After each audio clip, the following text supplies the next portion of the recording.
dinimizga tajovuz qilayotgan, dinimizga tuhmat qilayotganlar eshitib qo'ysinki, inson bolasi bormi?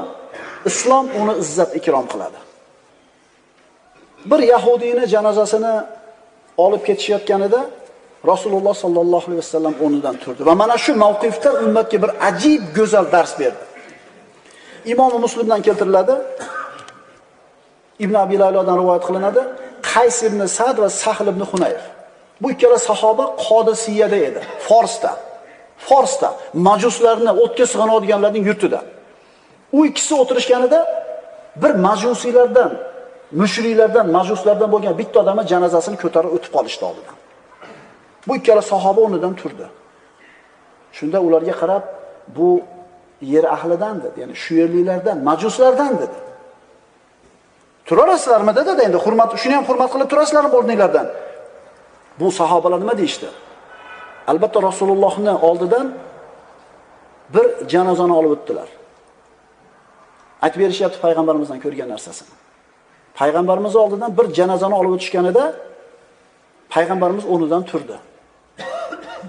Payg'ambarimizga odamlar u Yahudiy deyishdi. Payg'ambarimiz alaysat nafsan, axir nafs emasmi? Axir odam bolasi emasmi dedi. Birodarlar, janozani olib o'tib ketayotganda mashina bilan chekkaga chiqishligimiz musulmon nafsga bo'lgan hurmat bo'ladi. Tushunarlimi? Tushunarliga chekkaga chiqib turishlik. Mayyitni ko'tarib ketayotganda to'xtab, har odam haqiga duo qilib qo'yishlik, unga izzat ikrom ko'rsatib qo'yishlik siz bilan bizga lozim bo'lgan ish. Rasululloh sallallohu alayhi vasallam Yahudiyni ko'tarib o'tib ketsa, o'rnidan turib unga hurmat bajo keltirib qo'yapti. Yahudiy bu desa, odam bolasi emasmi deyapti. Yana bu Yahudiy kim edi? Yahudiy kim edi? Rasulullohga zamondosh bo'lgan edi. Rasulullohning oyat mo'jizalarini ko'rgan edi. Inkor qilib bo'lmaydigan dalillarni eshitgan edi, lekin baribir kofirligicha qolgan edi.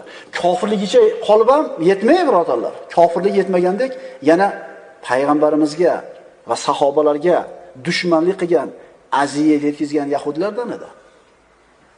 Yana bu Yahudi deshi, birodarlar, atini aytishmadi sahobalar. Yahudi deb qo'yishdi.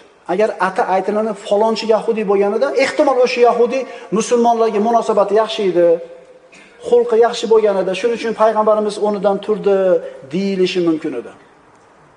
Aytilmadi. Notanish, ehtimol ashaddiy Yahudiylardandir. Ehtimol axloqli Yahudi, lekin farqsiz.